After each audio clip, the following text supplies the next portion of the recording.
गया माननीय प्रधानमंत्री जी का बयान कि मैं किसी जाति को नहीं मानता, सबसे बड़ी जाति गरीबी। अब वो चुनाव खत्म, बयान खत्म। भारत जोड़ो यात्रा के बाद लगातार जिस तरीके से दक्षिण में कांग्रेस को काफी सफलता मिली, क्या लगता है उत्तर प्रदेश में इस यात्रा का प्रभाव पड़ेगा और लोकसभा चुनाव में बेहतर परिणाम? एक प्रदेश में जहाँ पे पूर्ण बहुमत की सरकार है, वहाँ पे एक मुख्यमंत्री, दो डिप्टी सीएम, क्या आवश्यकता है इसकी? ये कौन सा फॉर्मूला है? और वो जाति की पे आधारित है।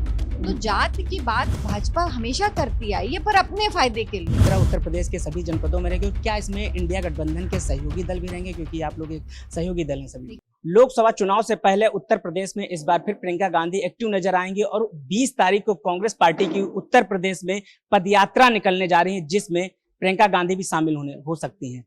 बातचीत करने के लिए मेरे साथ हैं आराधना मिश्रा मोना जी। मैम, एक बार फिर प्रियंका गांधी लड़की हूँ लड़ सकती हूँ नारे के बाद एक्टिव नजर आएंगे लोकसभा चुनाव से पहले, किस तरीके से देखती हैं? प्रियंका जी कब इनएक्टिव हुए? आपने क्या पूरे देश में चुनाव प्रचार करते उनको नहीं देखा?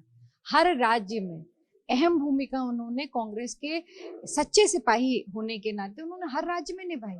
आप हिमाचल में देखिए, आप कर्नाटक में देखिए, राजस्थान, मध्य प्रदेश, छत्तीसगढ़, हर जगह प्रियंका जी नजर आई। तो वो एक राष्ट्रीय नेता है, उनके ऊपर बड़ी जिम्मेदारियां हैं और उन्होंने अपनी हर जिम्मेदारी का निर्वहन ईमानदारी से किया। जहां तक इस यात्रा की बात है, इसमें प्रियंका जी भी जहां आवश्यकता होगी मजबूत करने की पार्टी को, वहां प्रियंका जी भी रहेंगी, राहुल जी भी रहेंगे, आदरणीय खड़गे जी भी रहेंगे और भी जो हमारे देश के नेतृत्व है वो भी इस यात्रा को मजबूत करेंगे। इस यात्रा में क्या ये यात्रा उत्तर प्रदेश के सभी जनपदों में रहेगी, क्या इसमें इंडिया गठबंधन के सहयोगी दल भी रहेंगे, क्योंकि आप लोग एक सहयोगी दल हैं सभी? देखिए, इस वक्त ये यात्रा का मैं पृष्ठभूमि बता दूं। ये राहुल गांधी जी की जो भारत जोड़ो यात्रा थी, जो कन्याकुमारी से कश्मीर तक गई थी, 3200 किलोमीटर, जो राहुल जी ने इस देश की एकता के लिए वो यात्रा की थी, उस यात्रा को हमने प्रदेशों में, हर प्रदेश में निकाला था। अब क्योंकि उस वक्त निकाय चुनाव हो रहे थे, उसके बाद प्रदेशों के चुनाव हुए, तो कांग्रेस उत्तर प्रदेश में ये यात्रा नहीं हो पाई थी।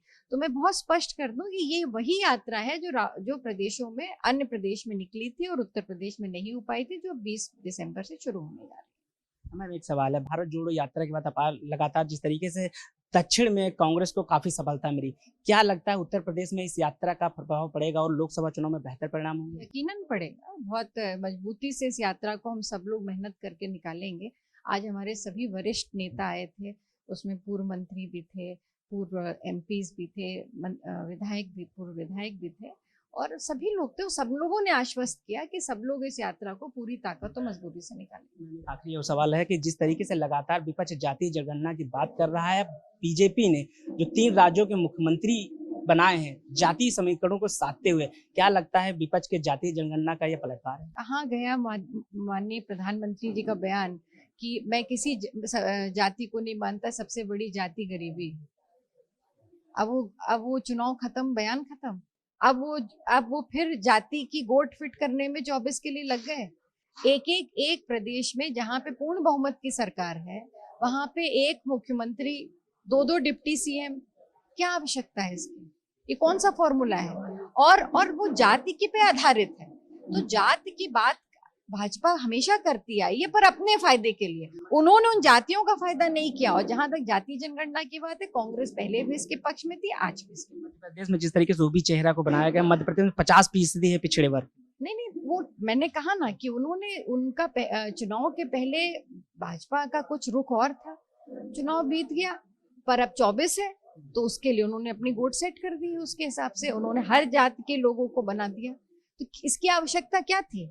ये कौन सा नया फॉर्मूला है कि आप हर जात को सेटिस्फाई करने के लिए आप डिप्टी सीएम की पोस्ट देते हैं? तो ये तो छल है प्रदेश की जनता के साथ। शुक्रिया। तो आप सुन रहे थे आराधना मिश्रा मोना जी को, जो साफ तौर पर कह रही हैं कि जिस तरीके से भाजपा जातीय जनगणना ना कराने की बात करती है, लेकिन कहीं ना कहीं 3 राज्यों के जो सीएम के नामों का जो चयन किया गया, कहीं ना कहीं वो जातीय समीकरण को साधते हुए किया गया है। कैमरा पर्सन साकेत के साथ मैं Avinash, the Inquilab express, Lucknow.